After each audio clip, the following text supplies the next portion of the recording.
The pandemonium erupted even before the defendant graced the doorway. Not the typical courtroom clamor of guilty verdicts or sensational admissions. No. This was the chilling shriek of a top-tier security officer as he realized the individual he'd been escorting through the galaxy's most fortified judicial complex had, impossibly, pilfered his plasma cutter, ingeniously repurposed it into a makeshift coffee warmer, and was now employing it to heat what looked like Earth's most atrocious coffee. "Mother, no!" The colossal insectoid guard gesticulated wildly, with 4 of his 6 arms. That contraption's strictly military-grade gear. "Chill, bug boy." The human casually sipped from her steaming mug, emblazoned with the words, "World's sorta okayest assassin," in worn lettering. "I tweaked it.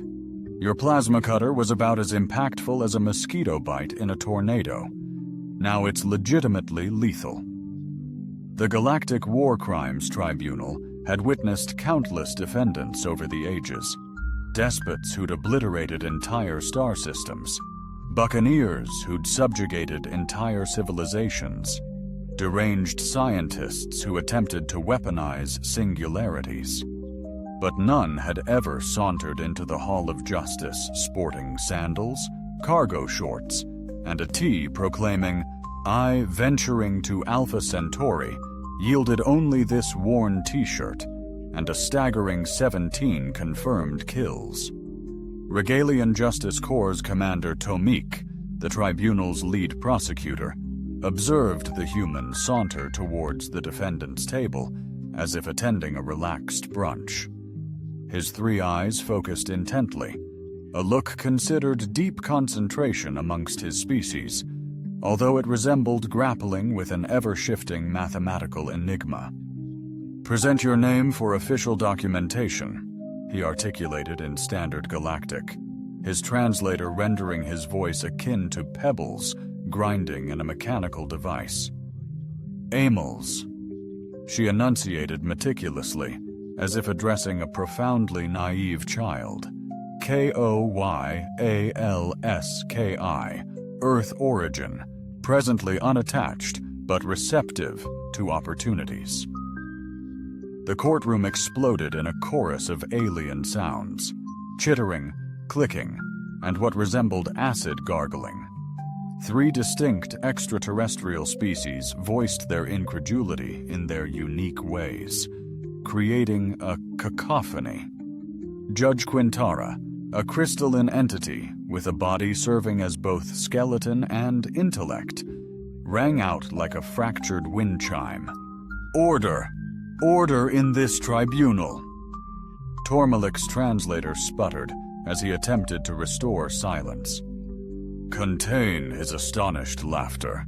Ms. Kowalski, you're indicted on 17 counts of cold-blooded assassination, a staggering 43 counts of calculated sabotage, a brazen 12 counts of impersonating a diplomatic envoy, and," he paused, scrutinizing his datapad, "1 audacious count of grand theft involving a top-tier Class 7 starship.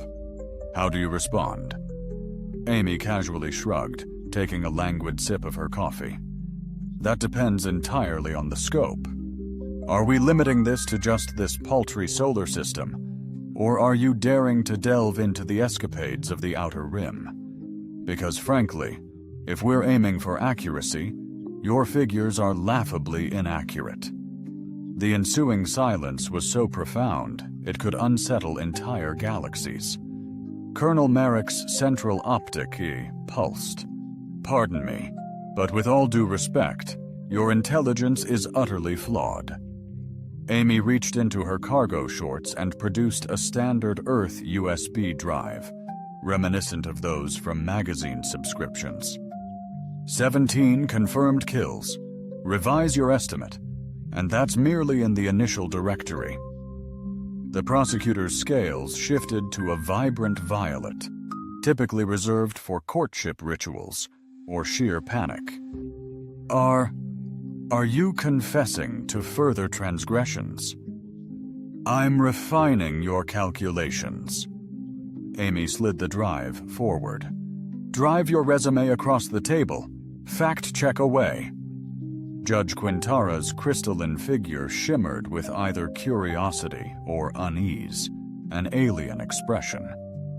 Defendant Kowalski, this isn't, Amy interjected, a profound offense in 47 galactic cultures. Here's the catch about war crimes tribunals. You must prove my wrongdoing. But what if I demonstrably acted with complete righteousness? The courtroom's environmental controls surged as the temperature plummeted drastically, or perhaps not. Was an eerie silence that settled over everyone as Tom Malik cautiously retrieved the thumb drive, half expecting it to detonate. He knew all too well that human creations were often either ingeniously weaponized or irresistibly delicious, and he dreaded the potential outcome in this scenario. This is unprecedented, he murmured, his curiosity overshadowing his well-honed skepticism. With heightened security measures, impenetrable viewing protocols, and total quarantine enforced. The courtroom's colossal display screen illuminated as the drive connected to the tribunal's isolated system. Analysis system. Amy reclined in her chair, appearing as if anticipating the premiere of a blockbuster folder when she began casually. The Krillian Fortress operation. Your team categorized it as an assassination, yet that truly undersells its brilliance. It resembled a masterful performance. The screen displayed security recordings, grainy monochrome, and bearing a timestamp of 6 months prior.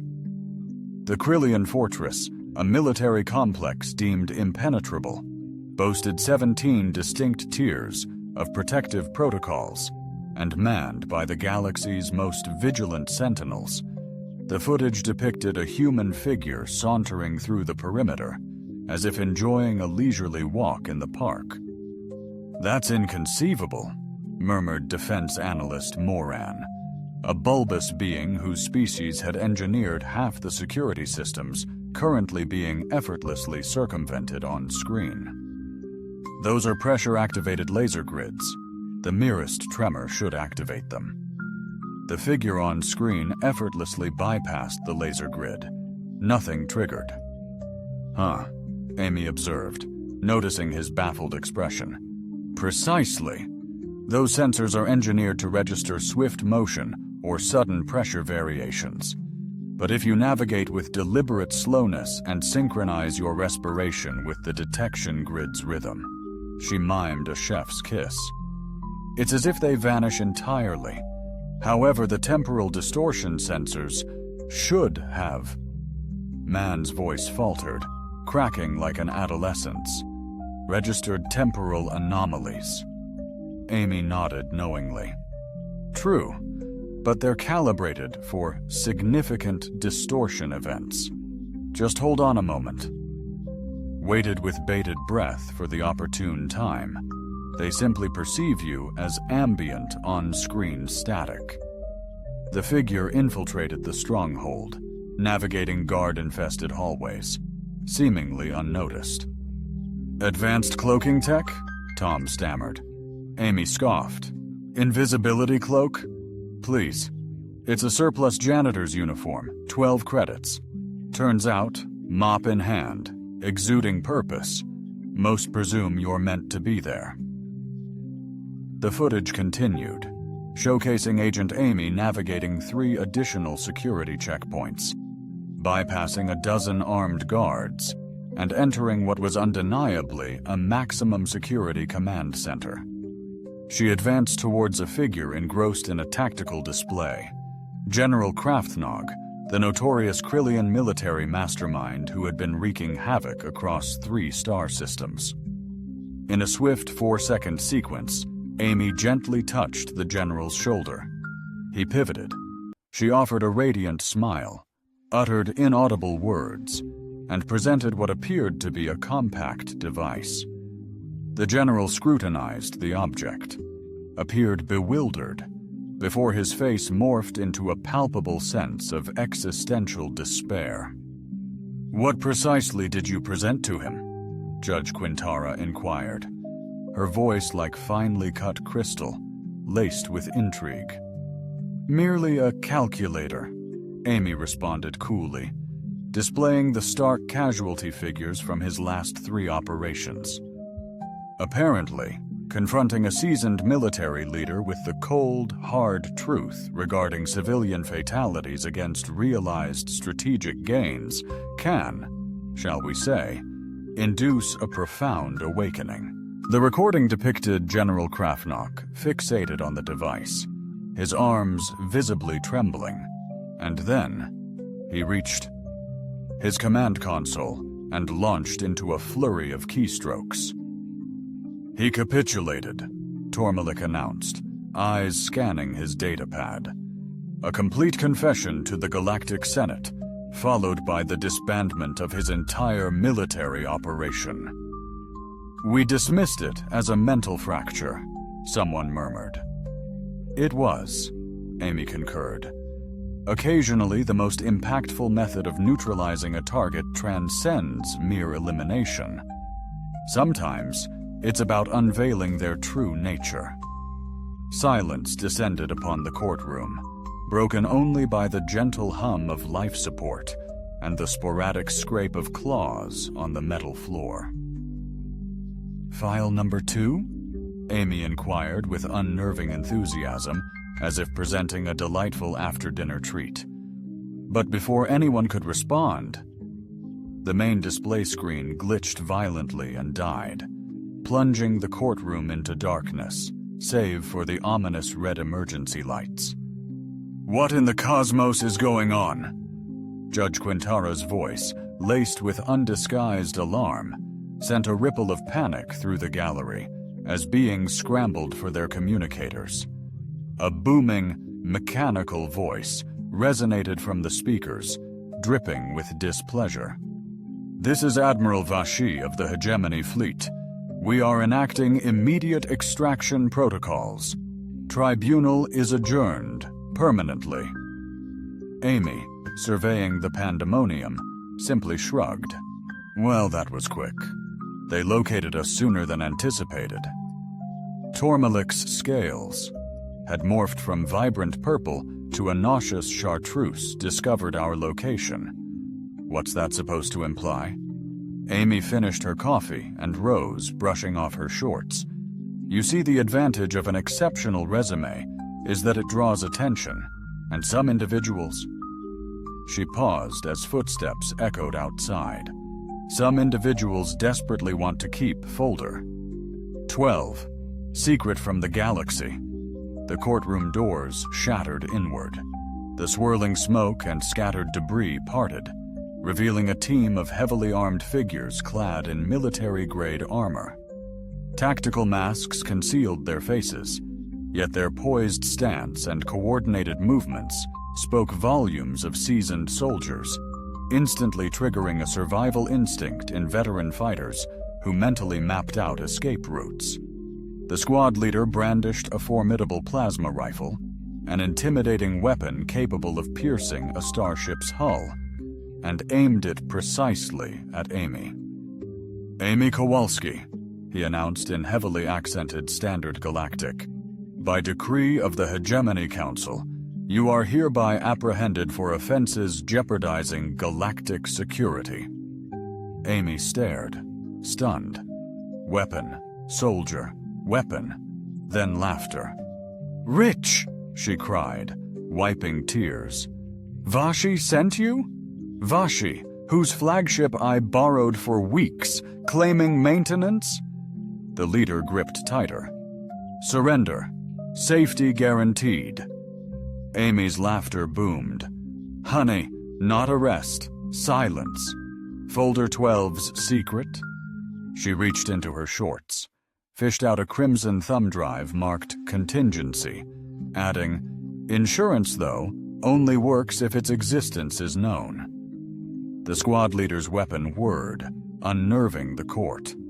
Amy grinned, a smile that had prompted 17 alien commanders to rethink their life paths.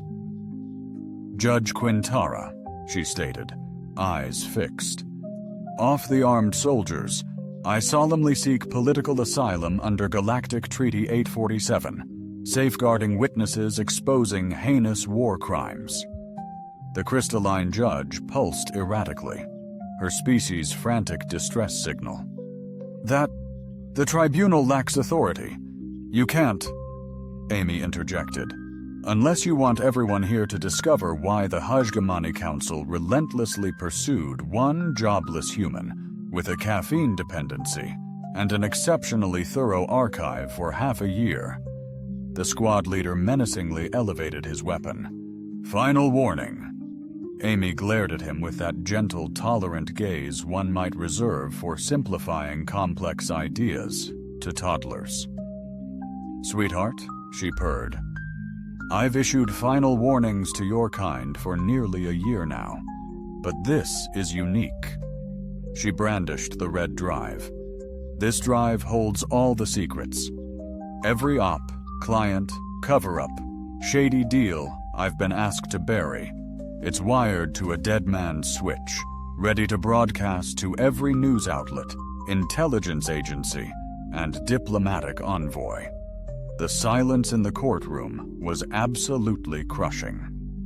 So Amy continued, almost casually. In my estimation, you're presented with a pivotal decision. At this moment, you can either execute me, which would immediately activate the broadcast, drawing the rapt attention of the entire galaxy to what the Hegemony Council has desperately tried to conceal alternatively. She paused, relishing the suspense. You can remain seated, maintain silence, and allow me to conclude my testimony. Believe me when I assert that the evidence I've presented thus far. She indicated the blank display screen is merely scratching the surface. The squad leader's weapon faltered. Frankly, it's your call, Amy remarked, leaning back in her chair. But I ought to point out, if you intend to neutralize me, double-check your ammo situation. The soldier glanced down at his weapon, then rapidly verified his ammunition gauge. Even the mask couldn't conceal his body's sudden tension. Depleted, Amy offered helpfully. I discreetly exchanged your power cells while you were busy breaching the door. Force of habit. The squad leader glared at his obsolete weapon, then at Amy, then back at it, baffled. How did you fold 3? Amy interjected. The Hegemony Armory heist. But we're jumping the gun. She surveyed the astonished courtroom, noting the bewildered expressions of judges, prosecutors, defense analysts, and heavily armed soldiers, all struggling to comprehend the situation. Right then, she announced brightly, where were we exactly?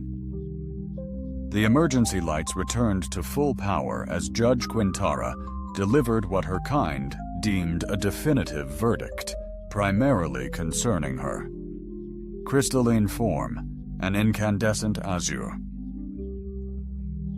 Chimed like ethereal tornado bells. This tribunal acknowledges the defendant's plea for safekeeping, she declared. All armaments are to be neutralized forthwith. Hegemony troops eyed their sergeant, dumbstruck before his deactivated rifle, betrayed by its impotence. After a weighty pause, they surrendered their defunct weapons to the ground, faces betraying the bleak realization of parachutes turned decorative silks. Amy flashed them a supportive grin. Cheer up. The Hegemony Armory's inventory management is utterly chaotic. I spent a solid 2 days revamping their ammo storage. They didn't even realize I was there. Tomalik, who had been intensely absorbed in his datapad during the entire standoff, finally looked up, a look of utter dismay plastered on his face, as if he'd discovered the house was built on quicksand. Miss Kowalski, he stated cautiously, our intelligence reports indicate you were never formally detained at any Hegemony installation. That's because you all equate detention with cells and guards. and interrogation room vibes, Amy quipped, savoring a sip of her surprisingly warm coffee. But here's the kicker. The most insidious prison is the one you don't realize you're in. So needing access to their main armory, I simply waltzed in as a supply chain consultant. The prosecutor's 3 eyes locked onto her, burning with intense focus. You breached a top-tier military fortress by applying for a job? Without a doubt, the most phenomenal 3 weeks of my entire career, Amy affirmed. The health coverage was outstanding, and the retirement package was remarkably thorough. Plus, their cafeteria concocted these utterly unique pastries, a galactic treasure impossible to discover anywhere else. Mortin, a defense analyst, lifted one of his numerous limbs, but the background investigations alone ought to have spanned several months. The hegemony demands genetic authentication, psychological assessments, and, oh, they completed all that, Amy responded flippantly. I simply furnished them with substitute DNA samples, aced their psychological evaluation by feeding them precisely the responses they desired, and filed my application under the identity of a genuine supply chain specialist who perished in a shuttle mishap 3 years prior. That's identity appropriation, Tamale exclaimed. That's streamlining, Amy amended. The actual Linda Patterson was an amiable woman with impeccable credentials and no surviving kin to pose inconvenient inquiries. She'd have wished for her. Prowess to broker galactic peace by procuring military-grade ordnance via a meticulous audit of storage protocols. Amy's intonation implied self-evidence. Do you realize the sheer volume of outdated plasma charges posing a grave safety risk? I was essentially offering them a service. Judge Quintara interjected gently. Perhaps we should refocus on the presented evidence. Right, folder 2. Amy indicated the display, which sprang back to life. The consortium banking implosion. My absolute favorite, because technically it wasn't even illicit. The screen overflowed with financial data, endless rows and columns inducing palpable discomfort in the courtroom. Mathematical aversion seemed universal. 6 months prior, the Ryle Consortium dominated 3 sectors financially. Amy masterfully launched into her practiced presentation, dictating trade routes, currency exchange rates, wielding influence over nearly every significant economic decision spanning from here to the Andromeda border. Tomalik checked his notes. Were implicated in triggering an economic downturn, remarkably, without any fatalities. Amy interjected, That's the brilliance of it. I dismantled a fraudulent financial colossus without bloodshed or harming anyone directly, perhaps a few wounded egos and some accelerated retirements. The on-screen financial data coalesced into comprehensible patterns, even for laypeople. Trade routes materialized as luminous strands, with capital coursing through a complex web of transactions, like a river. The consortium's business strategy, Amy elucidated, was remarkably straightforward. They extended credit to emerging nations with favorable terms, escalating interest incrementally until those nations faced insurmountable debt. Consequently, they confiscated valuable assets, mineral extraction rights, agricultural yields, occasionally entire settlements. Several onlookers murmured knowingly. This wasn't abstract. Fundamentally, their exploitative model hinged on collective ignorance. Each nation felt uniquely victimized, each settlement isolated in its predicament. Amy. She tapped her pocket device, expanding the screen to reveal the consortium's complete operations. The pattern was instantly clear, a chilling revelation. Imagine compiling every loan document from every data world and unleashing it upon their government simultaneously. The courtroom's systems strained against the collective gasp of hundreds of life forms. "You breached the consortium's central database," Moran murmured. "I initiated a Freedom of Information Act request," Amy clarified. "It appears that when incorporating within a sector under the Galactic Commerce Treaty, all loan documents become accessible public record. You simply need to discern the correct forms and subtly incentivize the appropriate bureaucrat with premium coffee."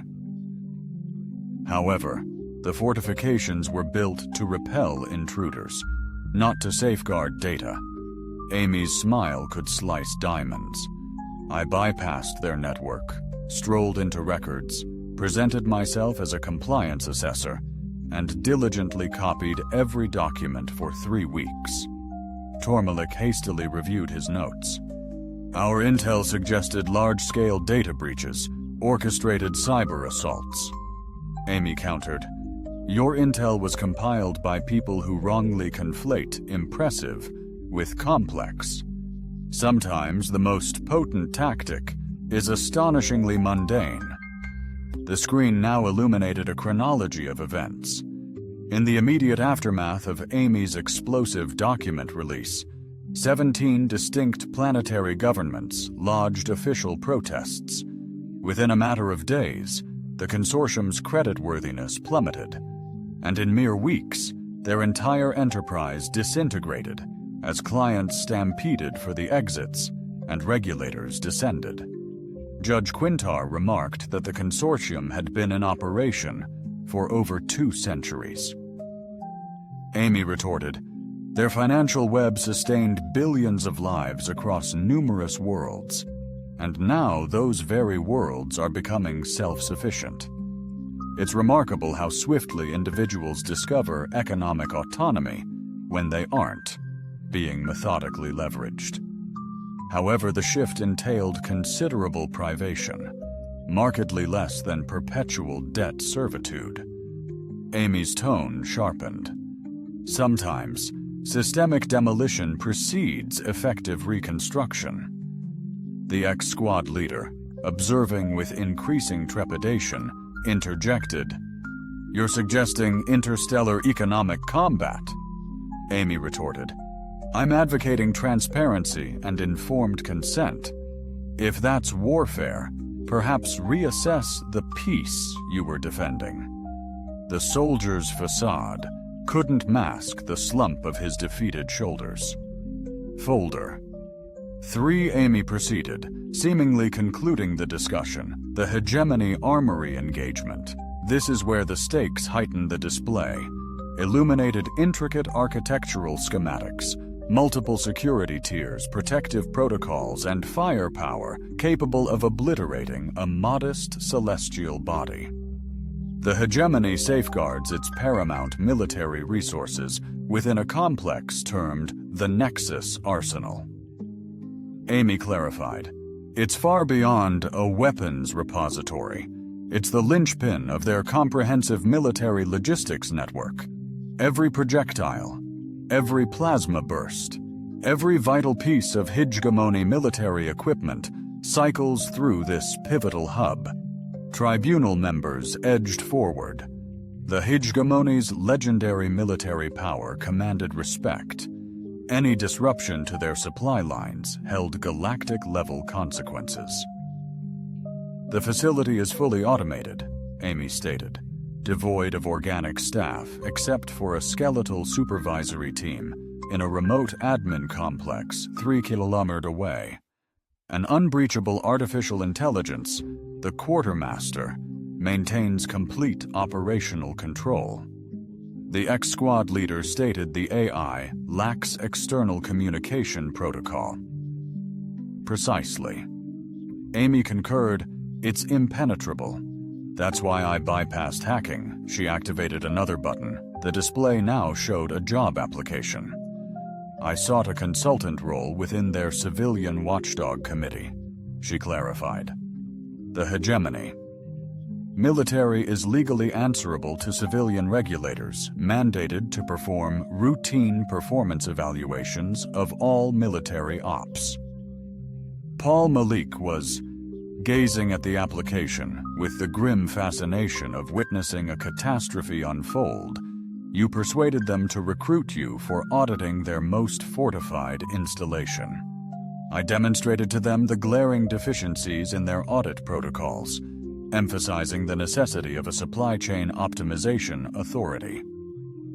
Amy's smile radiated disarming innocence. My credentials thoroughly captivated them, expediting my security clearance. "Which credentials?" Morton inquired. "Weekly Linda Patterson's. Amy," she recalled. "The supply chain expert whose identity I adopted." Was she truly exceptional at her duties? The display exhibited Amy's formal report to the Hegemony Civilian Oversight Committee, a comprehensive 47-page document that seemed like a typical administrative evaluation of operational effectiveness. "The brilliance of sizable institutions," Amy elaborated, "is their habitual handling of documentation, leading them to infrequently scrutinize its content.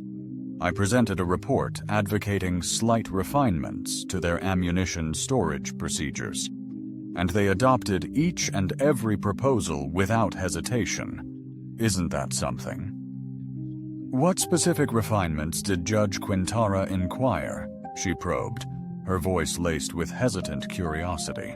"Minor enhancements," Amy replied casually, "like streamlining inventory by expiration, revamping labeling for enhanced comprehension, deploying advanced environmental sensors to thwart spoilage, and, optimizing the Quartermaster AI to proactively allocate resources based on predictive military demands."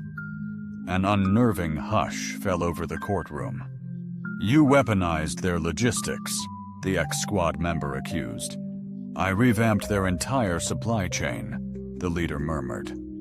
Amy countered, "My advanced optimization model, anticipating a substantial drawdown in military engagements, was simply visionary. You crippled the Hegemony's war machine. I streamlined its efficacy." Amy's grin was razor-edged. Astoundingly, military efficiency skyrockets when half its ammunition is mysteriously redesignated as expired and rerouted to disposal. The courtroom reeled from the implications.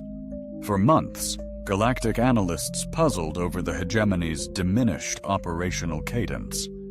While forces remained active, response times lagged, supply lines strained, and commanders seemingly rationed resources. None suspected a human with a clipboard had persuaded their AI to. Discarding nearly half their ordnance, Amy declared triumphantly, "The beauty of it all is they're utterly clueless. They're convinced it's a logistical nightmare, reassigned 3 top supply officers, overhauled their entire supply chain, and burned through billions of credits trying to unravel the mystery of the missing equipment." Tormalik inquired, "And its whereabouts?" Amy quipped, "Repurposed via disposal centers across the outer sectors, meticulously logged, and perfectly within Hegemony statutes, might I add." She then added mischievously, "I might have also incorporated."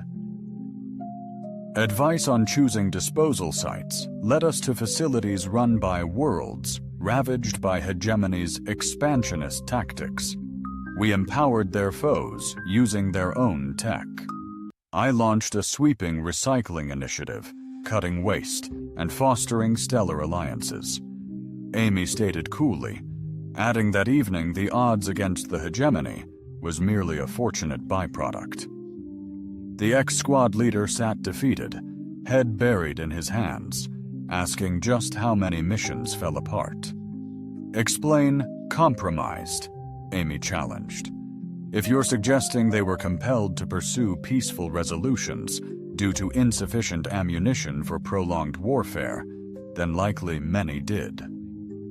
Quintara's crystalline form throbbed, perhaps with awe, perhaps with dread. The sheer scale of your actions is precisely why they deployed a termination team instead of extradition protocols. Amy interjected. Everything I executed was within legal parameters, officially sanctioned, and contributed positively to galactic equilibrium. She approached the soldiers, still slumped on the floor, utterly demoralized. Regarding institutional power, she declared, confronting them head-on, its dominance hinges on the widespread belief that the entity is insurmountable and excessively intricate to confront. However, every institution fundamentally comprises a series of protocols and processes executed by individuals, and humans inevitably err. Amy pivoted, addressing the tribunal. Which leads us to Exhibit 4, she stated. The documentation outlining the Hegemony Council's rationale for deeming my existence a threat. The display screen momentarily glitched and darkened, leaving the hum of life support and the anxious respiration of hundreds as the sole auditory presence in the courtroom. Imminent life forms, from within the building's very walls, resounding footsteps, weighty and deliberate, approached relentlessly. Reinforcements incoming, Amy remarked casually. The initial squad merely probed my defenses. This second wave signifies true intent. Surveying the courtroom, encompassing judges, prosecutors, soldiers, and captivated spectators, their faces a spectrum from astonishment to stark terror, she relaxed back. So, she proposed, shall we unveil the contents of Folder 12 before the inevitable interruption? The footsteps ceased. Amy cocked her head, intently perceiving something inaudible to others, then affirmed with a nod, validating her suspicions. Intriguing, she mused. Looks like they've escalated things considerably. How could you possibly ascertain that? Tormalik interrogated, his scales morphing through a spectrum of agitated purple hues.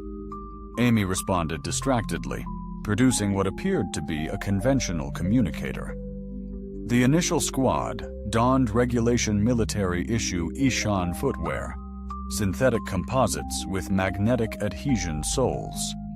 However, those footsteps, she indicated the hallway, belong to titanium carbide combat boots, the kind exclusively allocated to elite special operations units. Activating her device, the courtroom's main display screen surged back to brilliant life. Emmy? A diminutive voice piped from the speaker. Please enlighten me. You're not perpetrating what I suspect, are you? Hey, Brandon, Amy chirped, radiating confidence. Define what I suspect precisely. Brandon sighed audibly, a weary sound echoing a well-worn argument.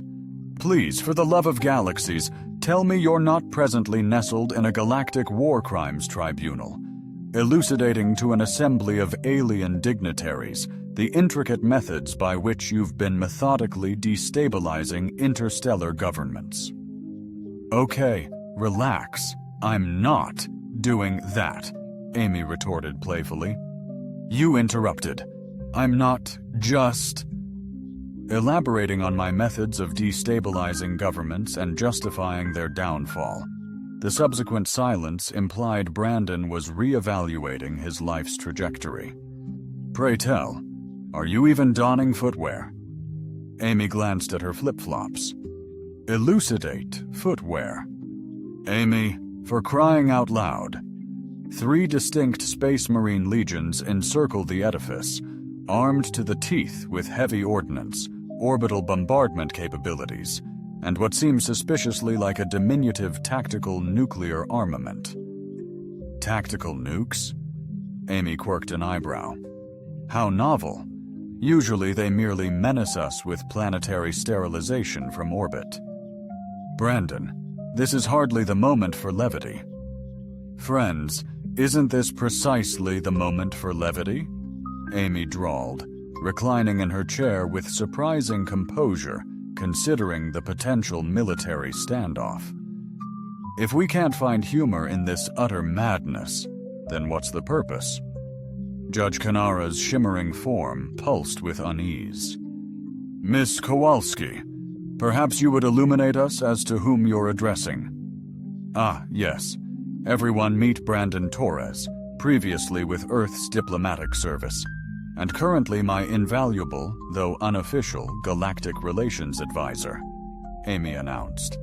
Brandon, activate comms. Greet the esteemed War Crimes Tribunal.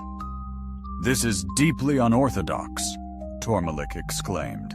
As is menacing a witness with nuclear arms. Brandon's voice echoed crisply. Judge Quintara, transmitting formal diplomatic accreditation per Section 12, Galactic Non-Interference Treaty. Moskowski is now under Earth's governmental safeguarding. The prosecutor's three eyes dilated. Earth has a government? Turns out, Amy interjected, a unified planetary authority streamlines things considerably. To broker pacts like mutual defense treaties and extradition accords. Earth isn't even a Galactic Council member, Moran observed. True, but we're signatories to roughly 47 interstellar covenants, Brandon countered, including the one forbidding the assassination of tribunal witnesses for offering testimony. The whine of weapons arming reverberated from the hallway, succeeded by a heated dispute in several tongues. Folder 12, Amy declared, apparently deeming the diplomatic route. This emergency can't be delayed. The display illuminated with star charts pinpointing a region uncomfortably familiar to several tribunal members, the Crimson Nebula. Once it thrived as the Alter Colonial Confederation, Amy began. 15 planets, approximately 40 billion souls, fiercely independent, and resolved to remain so. Her tone now held admiration absent earlier. The hegemony craved their resources, specifically rare earth minerals and refinement capabilities. Prime facilities, pivotal location. Yet the Confederation tenaciously maintained independence for over a century, uninterested in galactic community integration under hegemonic terms. The star chart magnified, exposing intricate planetary data and vital trade routes. Consequently, the hegemony orchestrated a crisis. Amy's tone sharpened. They bankrolled pirate raids, destabilized supply chains, and systematically heightened tensions to rationalize military intervention under the guise of the Galactic Security Doctrine. Several tribunal members visibly squirmed. The Galactic Security Doctrine, a deeply divisive law, empowered major powers to engage in humanitarian crises, even when those crises seemed suspiciously advantageous to the intervening nation. The Confederation resisted for 3 long years, Amy stated, but ultimately, the hegemony branded them a failed state and initiated an intervention to re-establish stability. Tomac noted, though his tone lacked conviction, the intervention did receive the Galactic Council's endorsement. Amy concurred. Granted, it was predicated on intelligence reports subsequently proven to be utter fabrications. However, by the time the deception surfaced, the Confederation had crumbled, and the hegemony now reigned supreme over 15 previously sovereign worlds. The display vividly illustrated the hegemony's intervention, their formidable ships entering the system, desperate resistance forces battling against insurmountable odds, and ultimately, the official surrender of the final Confederation strongholds. The reality is, Amy began, her voice resonating with conviction, I personally knew individuals within the Confederation, truly good people. They had dedicated their lives to the fight for independence, even before my time. A chilling undercurrent ran through her voice, seeming to drop the courtroom's temperature, so when they contacted me seeking assistance, declining wasn't an option. "You were employed by a terrorist syndicate," the ex-squad commander charged. "I was recruited by the rightful government of a sovereign state," Amy retorted. "The hegemony's non-recognition doesn't equate to terrorism, but the Confederation's already vanquished," Judge Quintara remarked. "What leverage do you possess?" Amy's smile, as keen as shattered glass. "I can restore their worlds." The ensuing stillness was punctuated solely by the rustle of... Brandon murmured a prayer-like utterance, possibly in multiple languages. His voice, strained through the comms, prompted, "Please, tell me you didn't ignite an interstellar conflict." Amy countered, "I merely concluded what the hegemony initiated." The display then illuminated operational reports alongside tactical evaluations, revealing Amy's actions. A string of seemingly improbable triumphs, coupled with masterful strategic readjustments, resulted in the effective dismantling of the imposing hegemony occupation force, comprised of 3 formidable battle groups and advanced orbital defenses, platforms, ground-based fortifications. However, they committed a critical blunder. Tormalik inquired, though his expression suggested a reluctance to hear the answer. "They fundamentally dehumanized the conquered," Amy explained. "They regarded Confederation worlds as merely occupied territory, not as the cherished homes of 40 billion souls yearning to reclaim their liberty." The screen shifted to display intricate intelligence briefings, revealing troop deployments, logistical timelines, and communication networks. The hegemony's security framework, Amy elaborated, was built to repel outside aggression. But what if the true danger originated from within? "Emerged from within, spearheading a rebellion," Morton asserted. Amy countered, "Orchestrated 15 insurgencies, 1 per planet, a fully integrated network sharing intel and resources." "But the hegemony had counterintelligence, informants, collaborators," Morton retorted. Amy conceded, "Individuals traded loyalty for comfort, motivated by self-interest, not belief." A sly grin spread across her face. "Employing a more compelling proposition, I lured them with elevated incentives." The monitor illuminated, showcasing intricate fiscal data. He intercepted communications, and what seemed to be an exceptionally intricate counterintelligence endeavor. "I persuaded the majority of the hegemony's operatives to transition into double agents," Amy elucidated. "I articulated that I was aligned with a competing hegemony splinter group poised to dismantle the existing authority.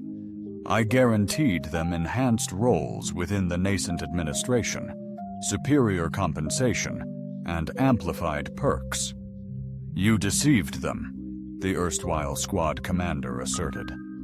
"Precisely the narrative they craved," Amy retorted. "The veracity of it is inconsequential. Their credulous greed is the real issue. The security protocols were conceived by military minds, rigid, not by the fluid thinking of revolutionaries." Amy interjected, "Military strategy is predictable, hierarchical. Revolution is organic, spontaneous. Total defense is futile, as revolutionary thought defies conventional tactics." The screen illuminated a timeline of the Confederation's emancipation, a symphony of synchronized assaults that had mysteriously successfully ousted hegemony forces from a whole star system in under 6 months.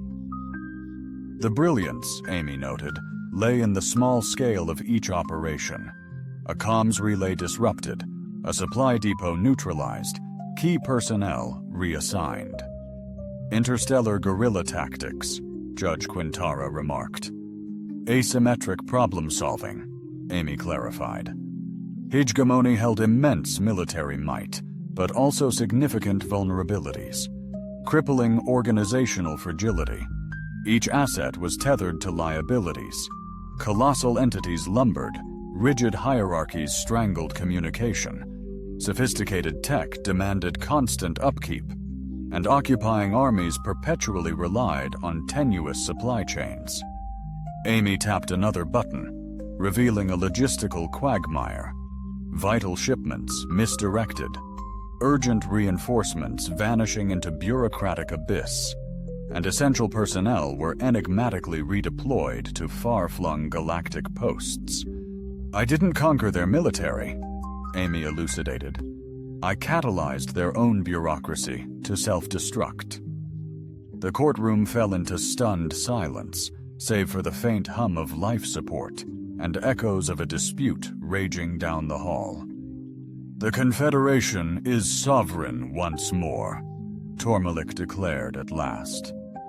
The Confederation's autonomy was never relinquished, Amy retorted, merely disrupted by transient foreign interference. But the toll was substantially fewer, Amy corrected, than 3 more years of ruthless exploitation.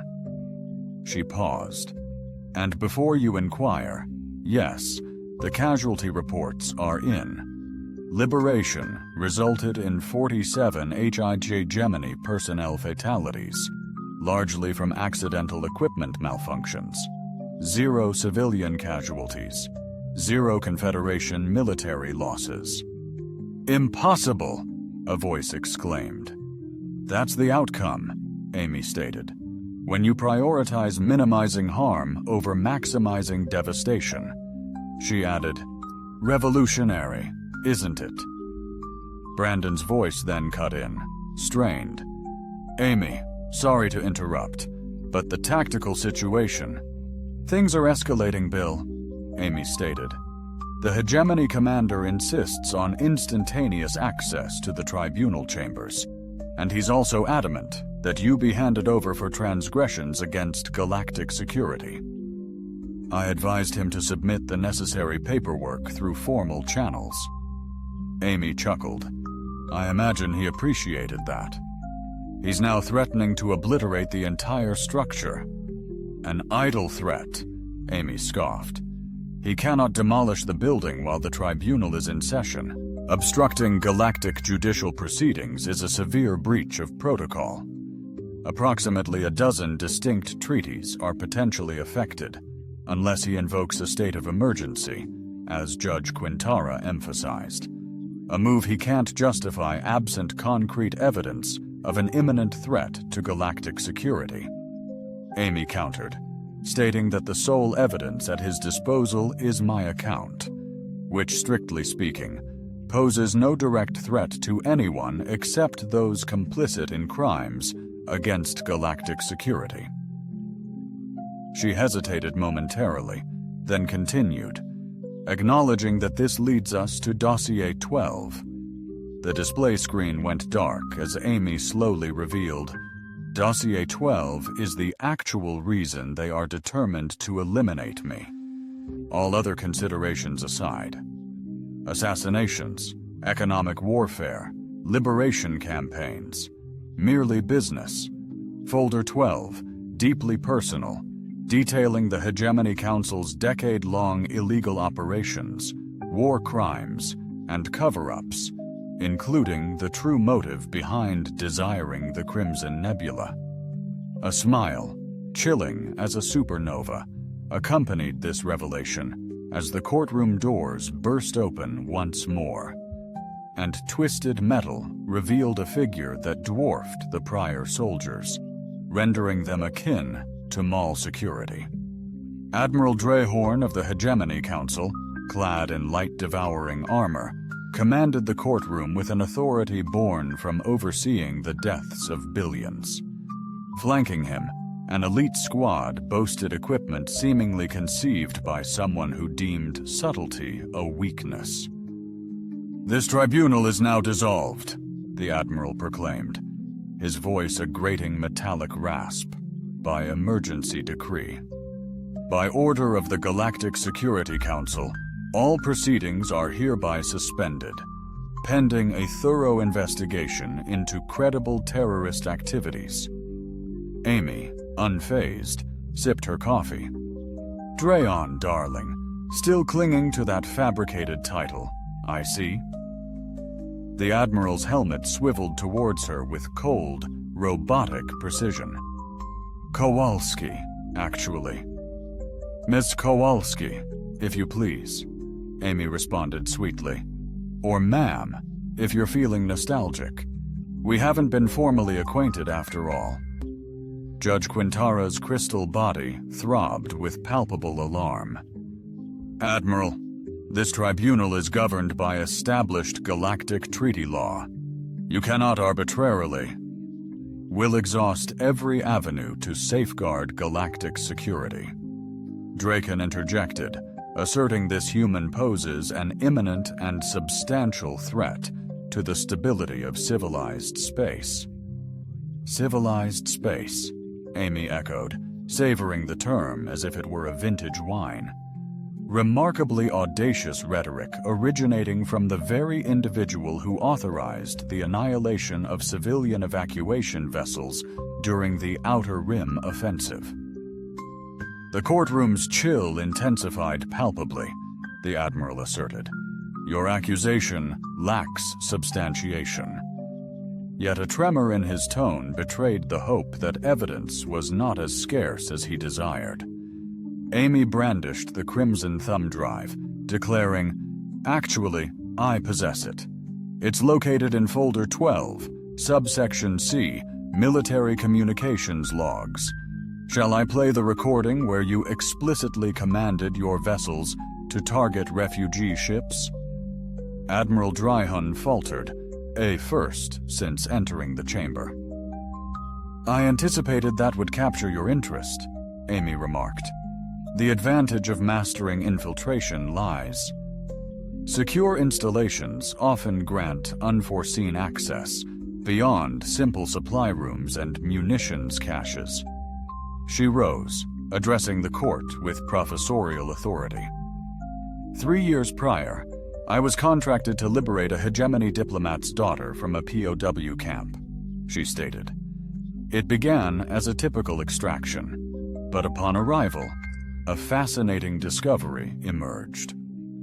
The screen illuminated, revealing what seemed to be a commonplace military communications matrix.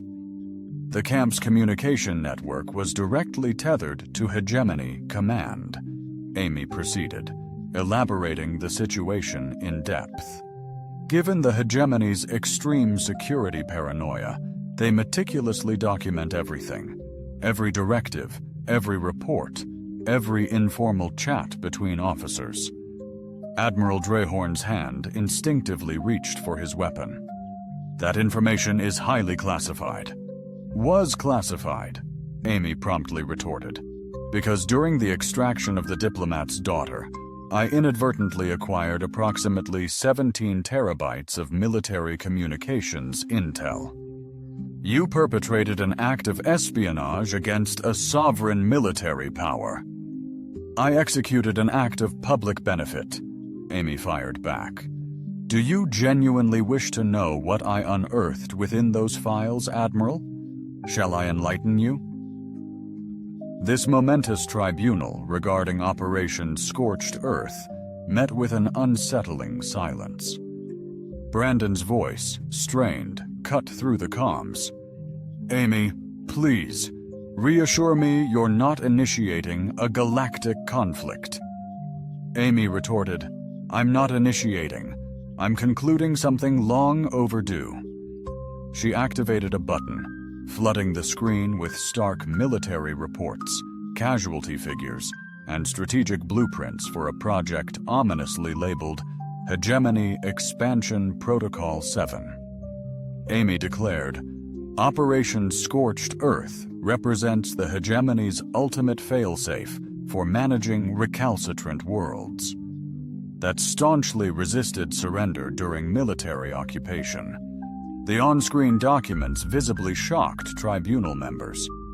If a planet's populace maintained resistance beyond 90 days of occupation, Protocol 7 mandated the systematic destruction of civilian infrastructure: hospitals, schools, water facilities, agricultural hubs, essentially, all vital components of a thriving society. These were deemed legitimate military objectives, Admiral Draken stated, his tone betraying a lack of genuine belief. Even orphanages. Those aren't legitimate military targets, Amy retorted icily. Neither are medical facilities caring for injured civilians, and they're certainly not legitimate targets when your own internal directives explicitly labeled them as morale-crushing operations. The courtroom exploded with cries of indignation from numerous species. Judge Quintara unleashed a sharp, high-pitched tone to regain control. The Crimson Nebula wasn't about resources, Amy pressed on, as the uproar subsided. It was a proving ground for Protocol 7. The hegemony sought to evaluate how devastatingly they shattered a population's resolve. That's a fabrication, the Admiral retorted, yet he didn't halt her presentation. I'm quoting your own records, Amy fired back, including after-action assessments where you lauded officers for their masterful deployment of psychological warfare on civilian communities. She pivoted, facing Admiral Drehorn squarely. 40 billion souls, Admiral. That's the civilian displacement during the Crimson Nebula incursion. Care to elucidate? Courtroom Admiral Draken seemed genuinely terrified. These files reveal not only war crimes, Amy pressed on, but irrefutable evidence of planned, documented, systematic genocide authorized directly by the Hegemony Council. The word genocide reverberated through the court, a devastating revelation triggering immediate, profound reactions rooted in historical atrocities. This explains the assassination attempts. Rather than face extradition, Amy asserted to the tribunal, they'd unleash nuclear devastation to silence my testimony. Folder 12 doesn't just hold proof of misdeeds. It contains evidence of atrocities that would warrant immediate military action from every major galactic power. Admiral Draken brandished a colossal plasma rifle, seemingly able to obliterate warships, roaring, "Enough! Hand over that data now, or this tribunal becomes collateral damage in your impending terroristic act, Amy." Scrutinized the weapon, then the Admiral, then reverted her gaze to the weapon. "Interestingly," she remarked casually, "this rifle mirrors the design employed during the Kepler Prime Hospital District decimation. The unmistakable plasma signature and highly peculiar burn patterns are a dead giveaway." The Admiral's hold on his weapon intensified visibly. "What's truly peculiar," Amy pressed, "is the official inquiry pinned the blame on faulty equipment. However, the communications records irrefutably demonstrate that you explicitly commanded your forces to unleash hell on the medical complex." Fabricated logs? These records are fortified with hegemony-grade military encryption. Amy countered. "Your encryption, precisely the same used to authorize prisoner executions at Tieti." Admiral Drehorn's weapon intensified its high-pitched charge. Amy smirked. "Go on, Drehorn. Unload that weapon. Turn yourself into Galaxy's biggest pariah. Make it a spectacle." The weapon's whine escalated, louder. "Because let's be clear about dead man switches," Amy asserted. "They aren't triggered by mortality itself. It's the cessation of a unique signal I transmit bi-hourly." She brandished her comm device. "My last signal was missed 6 hours prior," she revealed, implying that in roughly 6 hours, every shred of classified intel in Folder 12 is automatically disseminated to every news outlet, diplomatic entity, and military intelligence organization throughout known space. The weapons charge is nearing critical mass. "You're at a crossroads, Admiral," Amy declared. "Eliminate me, unleash the automatic release, and doom yourself to a fleeting existence, justifying to your superiors why you gifted every adversary of the hegemony a comprehensive catalog of your atrocities." She hesitated, then pressed on. "Alternatively, you can disarm, depart this courtroom, and pray that your council's negotiations with the galactic community yield more favorable terms than what they'll receive once 40 billion counts of genocide are laid bare."